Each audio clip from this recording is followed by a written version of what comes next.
Hello दोस्तों, मैं आशीष कुमार अपने YouTube channel Bihar GK tricks में आपका स्वागत करता हूं। आज हम लोग भारत का भूगोल के अंतर्गत प्राकृतिक आपदाओं के बारे में इस वीडियो में पढ़ेंगे। तो यदि आप लोगों ने अब तक हमारा channel Bihar GK tricks subscribe नहीं किया है तो इसे सब्सक्राइब कर लें, साथ ही बेल आइकन को जरूर दबाएँ। तो आइए वीडियो को स्टार्ट करते हैं। तो सबसे पहले हम लोग इसके नोट्स को पढ़ेंगे। तो आइए इसके नोट्स को पढ़ते हैं। मानव पर दुष्प्रभाव डालने वाले प्राकृतिक परिवर्तनों को प्राकृतिक आपदाएं कहते हैं। आइए फिर से पढ़ते हैं। मानव पर जो दुष्प्रभाव डालने वाले प्राकृतिक परिवर्तन होते हैं उन्हें हम लोग प्राकृतिक आपदाएं कहते हैं। आगे है ज्वालामुखी विस्फोट, भूकंप, सागर कंप, सूखा, बाढ़, चक्रवात, मृदा अपरदन, अपवाहन अर्थात डिफ्लेशन, पंख प्रवाह, हिम अवधार अर्थात स्नो एवेलेंच आदि। ये सभी जो है प्राकृतिक आपदाएं के प्रमुख उदाहरण हैं। इनमें से अधिकांश आपदाएं प्राकृतिक शक्तियों द्वारा उत्पन्न होते हैं, परंतु मानव के अवांछनीय क्रियाकलापों से इन आपदाओं का दुष्प्रभाव बढ़ जाता है। हिमालय पर्वत नवीन वलित पर्वत है जिसका निर्माण अभी पूरा नहीं हुआ है। इसका कारण यह है कि हिमालय क्षेत्र में अभी भू संतुलन की स्थिति उत्पन्न नहीं हुई है। भारतीय प्लेट निरंतर उत्तर की ओर गतिशील है और इस क्षेत्र में प्रायः भूकंप आते रहते हैं, अर्थात हिमालयी क्षेत्र में प्रायः भूकंप आते रहते हैं क्योंकि यह अभी संतुलित नहीं हुआ है। आगे है उत्तरी मैदान में सामान्यतः कम शक्ति के भूकंप आते हैं। दक्षिणी पठार अपेक्षाकृत अधिक स्थिर भूभाग है, फिर भी यहाँ न्यूनतम भूकंपों ने प्रायद्वीपीय भारत की अस्थिरता पर प्रश्न चिन्ह लगा दिया है। भारतीय मौसम विज्ञान विभाग तथा अन्य एजेंसियों द्वारा प्रदत्त आंकड़ों के आधार पर भारतीय मानक ब्यूरो ने भारत का भूकंप प्रतिरोधी डिज़ाइन कोड तैयार किया है, जो कि भारत के भूकंपीय क्षेत्रीकरण मानचित्र का नवीनतम संस्करण है। इसमें भारत के भू क्षेत्र को भूकंप प्रवणता की दृष्टि से 4 भागों में बांटा गया है। यहाँ आपको मानचित्र में इन चारों भागों को दर्शाया गया है। आप लोग चाहें तो इसका स्क्रीनशॉट ले सकते हैं। अब आइए चलते हैं, हम लोग आगे पढ़ते हैं। इन चारों चिन्ह का नाम है दूसरा अल्प तीव्रता क्षेत्र, तीसरा है मध्यम तीव्रता क्षेत्र, चौथा गहन तीव्रता क्षेत्र और पांचवा है अति प्रचंड तीव्रता क्षेत्र। यही 4 भाग है। क्षेत्र 5, इस क्षेत्र को आईएस कोड के तहत क्षेत्र कारक 0.36 दिया गया है, अर्थात इस क्षेत्र में किसी संरचना पर भूकंप के फलस्वरूप गुरुत्वीय त्वरण का 36% तक क्षैतिज त्वरण अनुभव हो सकता है। यह अत्यधिक उच्च क्षति जोखिम है। भारत के जम्मू और कश्मीर, जो कि अब केंद्र शासित प्रदेश हो चुका है, और लद्दाख, यह भी केंद्र शासित प्रदेश है। हिमाचल, उत्तराखंड एवं बिहार राज्यों के कुछ भाग, कच्छ का रण, अंडमान एवं निकोबार द्वीप समूह तथा पूर्वोत्तर क्षेत्र इन क्षेत्रों में आते हैं। किसमें? तो जोन 5 में। इसमें देश के कुल भू क्षेत्र का 10.9% भाग आता है। वहीं क्षेत्र 4 में अर्थात जोन 4 में इसका क्षेत्र कारक आईएस कोड के तहत 0.24 है। देश की राजधानी दिल्ली सहित भारतीय गंगा मैदान क्षेत्र, शेष हिमालय, गुजरात के भाग, महाराष्ट्र का कोयना क्षेत्र एवं सिक्किम इसमें शामिल हैं। देश के कुल भू क्षेत्र का 17.3% भाग इसमें आते हैं। अब है तीसरा जोन क्षेत्र, जोन 3। इस क्षेत्र कारक 0.18 है। लक्षद्वीप, पश्चिमी घाट एवं प्रायद्वीपीय भारत का भ्रंशित क्षेत्र तथा उत्तर प्रदेश की राजधानी लखनऊ सहित गंगा मैदानों का दक्षिणी भाग इस क्षेत्र में आते हैं। किसमें? तो जोन 3 में। यह क्षेत्र भारत के 30.4% भूभाग को समाहित करता है। वहीं अब है जोन 2।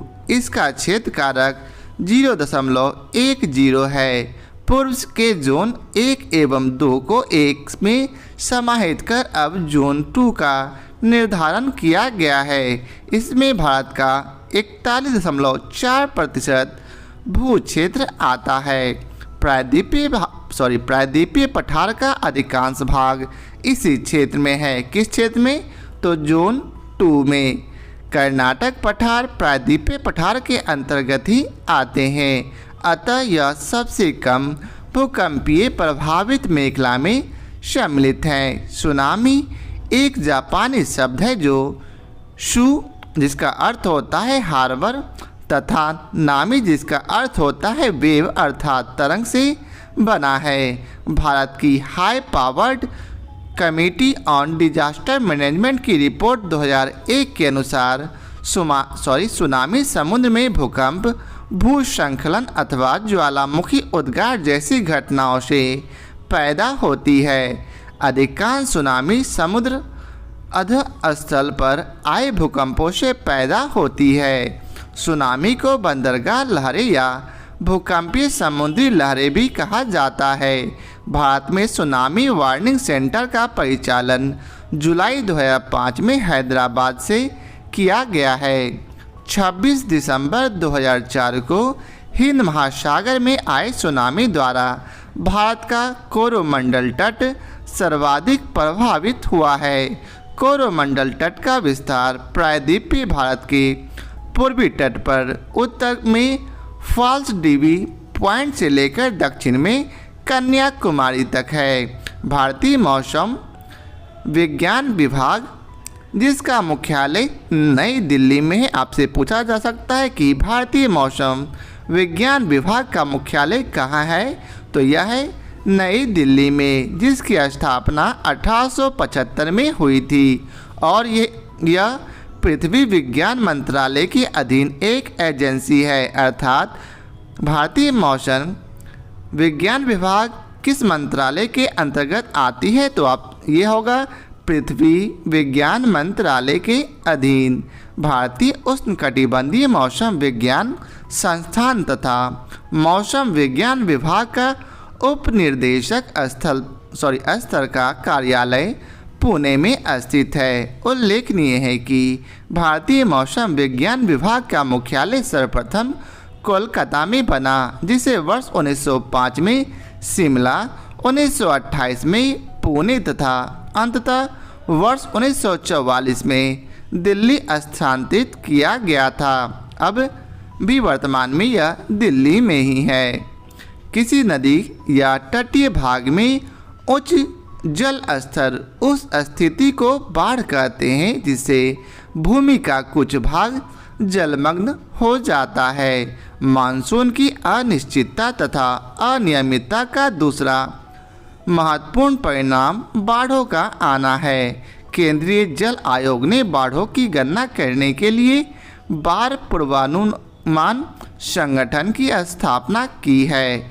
इस संगठन ने देश के 14 बाढ़ प्रभावित राज्यों एवं एक केंद्र शासित प्रदेश में 166 स्टेशनों को चिन्हित किया है, जिनमें सर्वाधिक 35 स्टेशन उत्तर प्रदेश में हैं। उत्तर प्रदेश बाढ़ प्रवण क्षेत्रों को उच्च बाढ़ प्रवण, मध्यम बाढ़ प्रवण एवं निम्न बाढ़ प्रवण क्षेत्रों में विभक्त किया जाता है। उच्च बाढ़ प्रवण क्षेत्र में उत्तर प्रदेश के कुल बाढ़ प्रवण क्षेत्र का 48% आता है। उच्च बाढ़ प्रवण क्षेत्र उत्तर प्रदेश के पूर्वी क्षेत्रों को आच्छादित करता है। वहीं 14 बाढ़ प्रभावित राज्यों में 32 स्टेशनों के साथ बिहार दूसरे स्थान पर है। चक्रवाती तूफान अथवा चक्रवात वायुमंडल में हवाओं के चक्राकार वायुपिंड होते हैं। उत्तरी गोलार्ध में इनकी दिशा घड़ी की सुइयों के विपरीत एवं दक्षिणी गोलार्ध में घड़ी की सुइयों की दिशा में होती है। भारत में चक्रवात बंगाल की खाड़ी एवं अरब सागर दोनों को ही प्रभावित करती है। बंगाल की खाड़ी में अधिक ताप के कारण बने निम्न दाब से अधिक चक्रवात उत्पन्न होता है। यहाँ से उठने वाले चक्रवात घड़ी की सुइयों की दिशा के विपरीत घूमते हुए चलते हैं। अतः बंगाल की खाड़ी के दक्षिण में उत्पन्न होने वाले चक्रवात तमिलनाडु और श्रीलंका को तथा मध्य बंगाल की खाड़ी में उठने वाले चक्रवात आंध्र प्रदेश एवं उड़ीसा को प्रभावित करते हैं।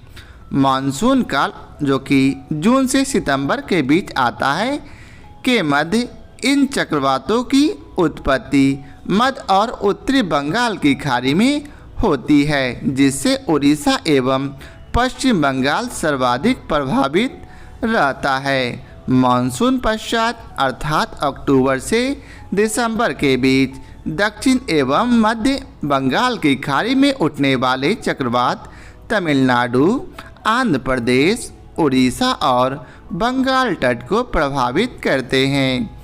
उड़ीसा चक्रवात बाढ़ एवं सूखा तीनों ही प्राकृतिक आपदाओं से प्रभावित राज्य है, जिस कारण यह अन्य राज्यों की अपेक्षा अधिक आपदाएं झेलता है। गुरुत्वाकर्षण के प्रभावाधीन चट्टान तथा मिट्टी के अचानक ढलान से नीचे की ओर खिसकने की क्रिया को भूस्खलन कहते हैं। हिमालय में भूस्खलन की आवृत्ति में वृद्धि हुई है।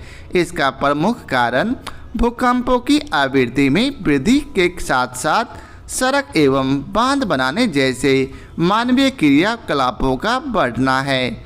यहाँ सड़क, बांध निर्माण तथा खनिज के लिए बड़े पैमाने पर खनन कार्य किया जाता है, जिस कारण से हिमालय में भूस्खलन की आवृत्ति में वृद्धि हुई है। भारत में आपदा प्रबंधन हेतु निवारक और संरक्षित उपाय तैयारी तथा मानवों पर आपदा के प्रभाव को कम करने के लिए देश के पहले आपदा प्रशिक्षण संस्थान की स्थापना लातूर, जो कि महाराष्ट्र में है, की जा रही है। अब आइए चलते हैं इसके प्रश्न कोश को देखते हैं। तो पहला प्रश्न है, सन 2004 की सुनामी द्वारा भारत के निम्न तटों में से कौन सर्वाधिक दुष्प्रभावी हुआ था? तो इसका उत्तर है सी अर्थात कोरोमंडल तट।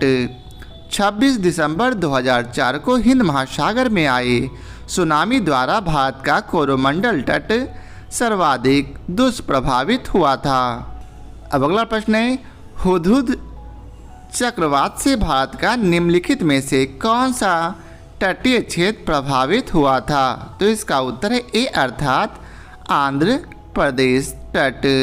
उष्णकटिबंधीय चक्रवात हुदहुद अक्टूबर 2014 में बंगाल की खाड़ी में उत्पन्न हुआ था। इसने भारत के आंध्र प्रदेश, उड़ीसा, मध्य प्रदेश, छत्तीसगढ़, उत्तर प्रदेश के साथ साथ नेपाल को भी प्रभावित किया था। इस चक्रवात से भारत का आंध्र प्रदेश तट सर्वाधिक प्रभावित हुआ था। अंडमान निकोबार द्वीप समूह भी इससे प्रभावित रहा था। अब अगला प्रश्न है, भारत में सुनामी वार्निंग सेंटर कहाँ अवस्थित है? तो इसका उत्तर है हैदराबाद में।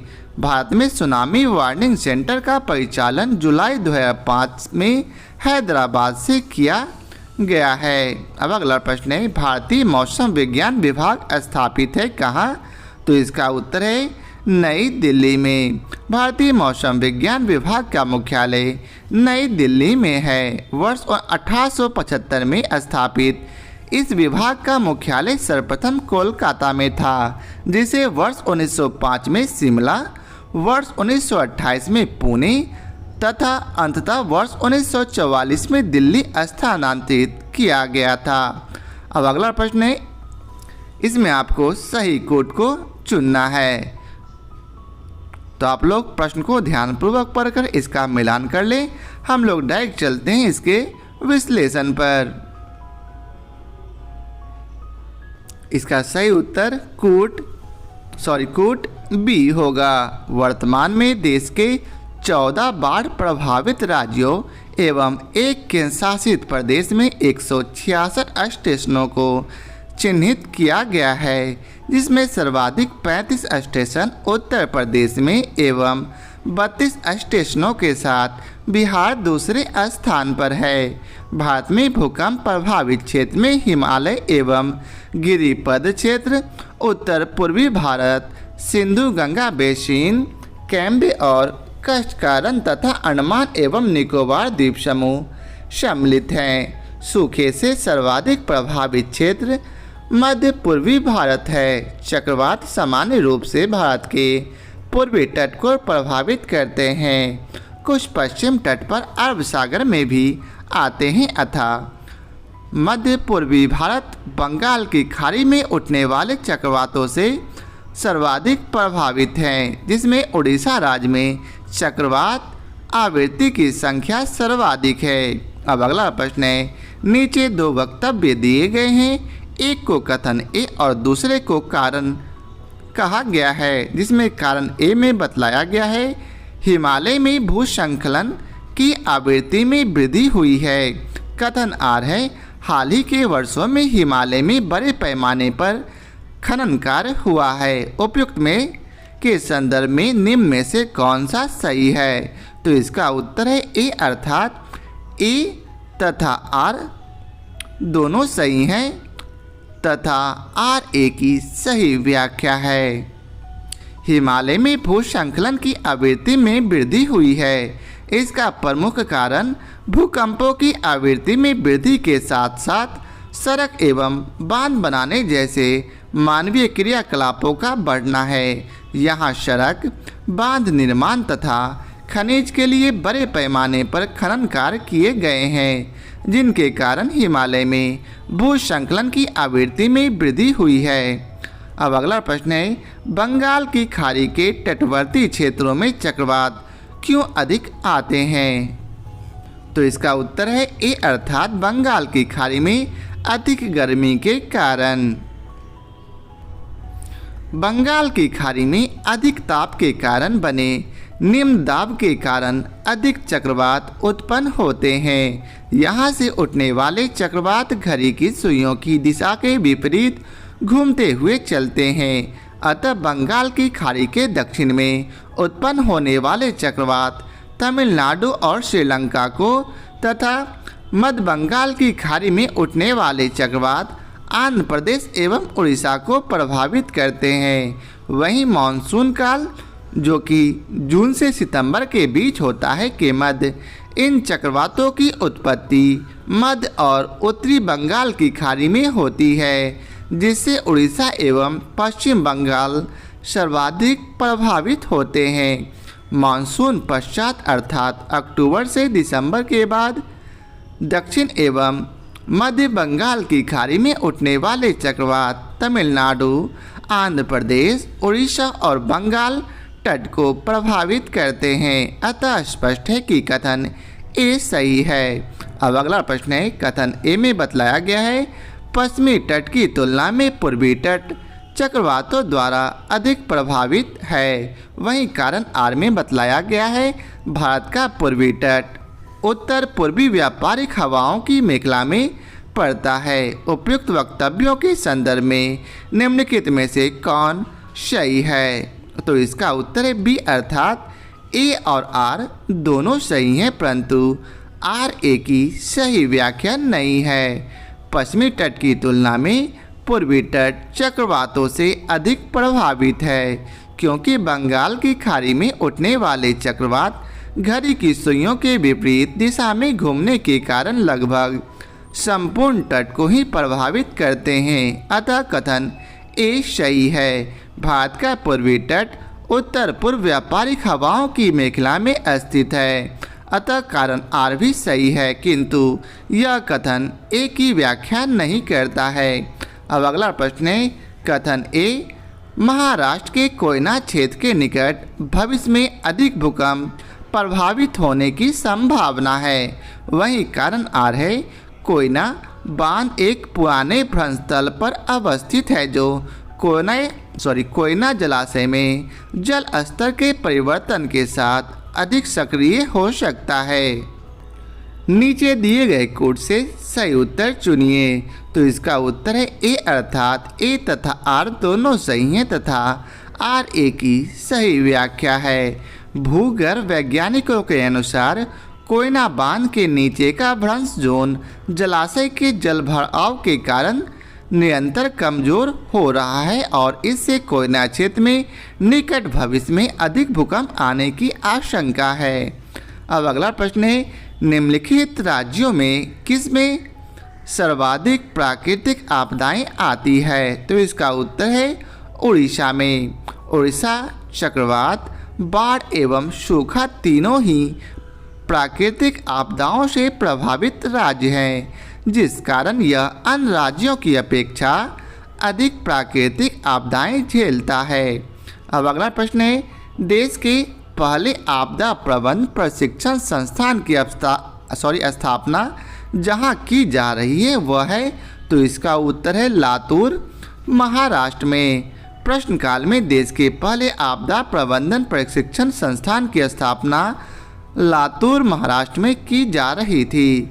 अब अगला प्रश्न है, भारत का निम्नलिखित में से कौन सा क्षेत्र ऊंची तीव्रता की भूकंपीय मेखला में नहीं आता है? तो इसका उत्तर है कर्नाटक पठार। भारतीय मौसम विज्ञान विभाग तथा अन्य एजेंसियों द्वारा प्रदत्त आंकड़ों के आधार पर भारतीय मानक ब्यूरो ने भारत का भूकंप प्रतिरोधी डिजाइन कोड तैयार किया है, जो कि भारत के भूकंपीय क्षेत्रीकरण मानचित्र का नवीनतम संस्करण है। इसमें भारत के भू क्षेत्र को भूकंप प्रवणता की दृष्टि से 4 क्षेत्रों में अर्थात जोनों में बांटा गया है, जो कि आप यहाँ देख सकते हैं। जोन 5 है। इस क्षेत्र को IS कोड के तहत क्षेत्र कारक 0.36 दिया गया है, अर्थात इस क्षेत्र में किसी संरचना पर भूकंप के फलस्वरूप गुरुत्वीय त्वरण का 36% तक क्षैतिज त्वरण अनुभूत हो सकता है। यह अत्यधिक उच्च क्षति जोखिम क्षेत्र है। भारत के जम्मू और कश्मीर तथा लद्दाख, हिमाचल प्रदेश, उत्तराखंड एवं बिहार राज्यों के कुछ भाग, कच्छ का रण, अंडमान एवं निकोबार द्वीप समूह तथा पूर्वोत्तर क्षेत्र इस क्षेत्र में आते हैं। इसमें देश के कुल भू क्षेत्र का 10.9% भाग आता है। अब अगला प्रश्न है, जोन 4। इस क्षेत्र का कारक IS कोड के तहत 0.24 है। देश की राजधानी दिल्ली सहित भारतीय गंगा मैदान क्षेत्र, शेष हिमालय, गुजरात के भाग, महाराष्ट्र का कोयना क्षेत्र एवं सिक्किम इसमें शामिल हैं। किसमें? तो जोन 4 में।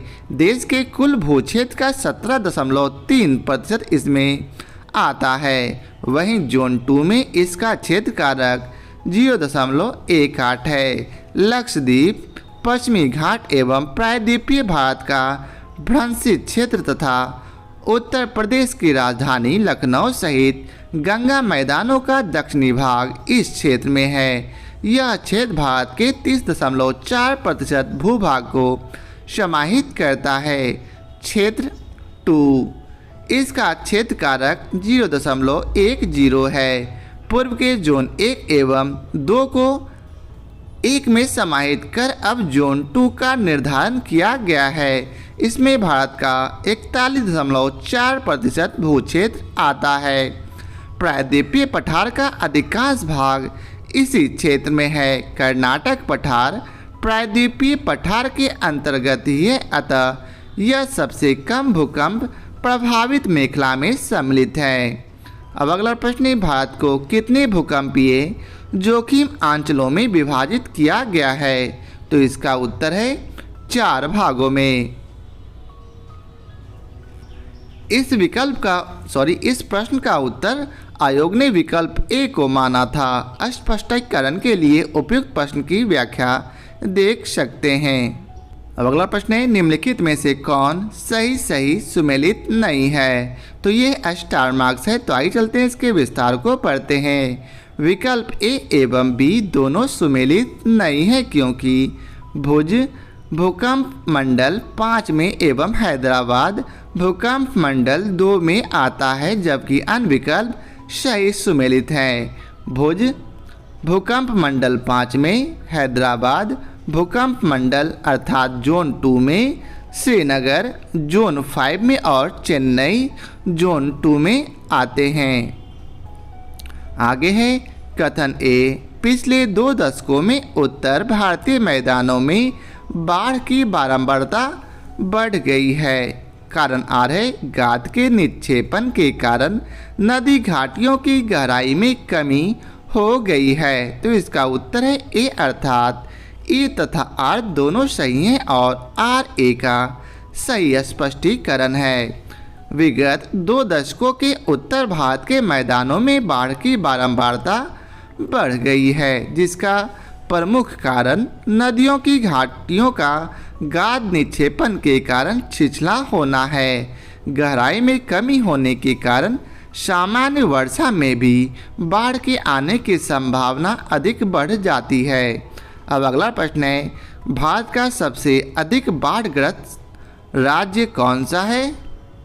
तो इसका उत्तर है सी, अर्थात बिहार। बिहार भारत का सर्वाधिक बाढ़ग्रस्त राज्य है। अब अगला प्रश्न है, उत्तर प्रदेश के निम्न से कौन सा क्षेत्र सर्वाधिक बाढ़ प्रभावित है? तो इसका उत्तर है पूर्वी क्षेत्र।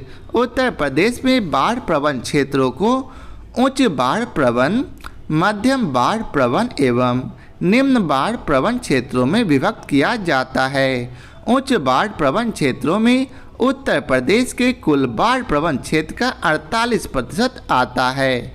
उच्च बाढ़ प्रवण क्षेत्र उत्तर प्रदेश के पूर्वी क्षेत्र को आच्छादित करता है। अब अगला प्रश्न है, निम्न में कौन से कथन सही हैं? कोट को देखकर पहचानिए। तो ये स्टार मार्क्स है। तो आइए चलते हैं इसके विस्तार को पढ़ते हैं। प्राकृतिक आपदाओं के कारण सर्वाधिक क्षति विकासशील देशों में होती है।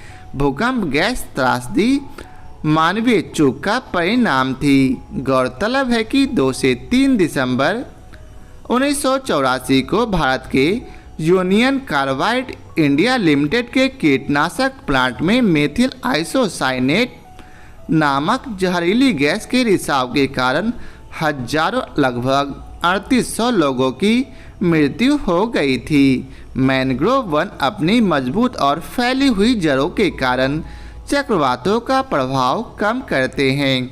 भारत प्राकृतिक आपदाओं के लिए बेहद संवेदनशील सुभेद्य देश है। यूएनडीपी ने भी भारत को विश्व के 10 सर्वाधिक आपदा प्रवण देशों में से एक घोषित किया है।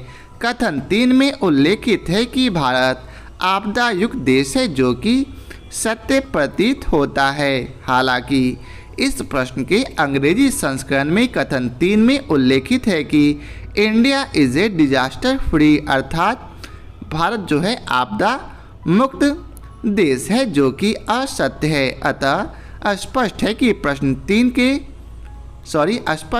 प्रश्न के अंग्रेजी संस्करण के अनुसार कथन 1, 2 एवं 4 सही है, जबकि कथन 3 असत्य है। अब अगला प्रश्न है, इसमें आपको मिलान करना है। तो आप लोग प्रश्न को ध्यानपूर्वक पढ़कर इसका मिलान कर लें। हम लोग डायरेक्ट चलते हैं इसके विश्लेषण पर।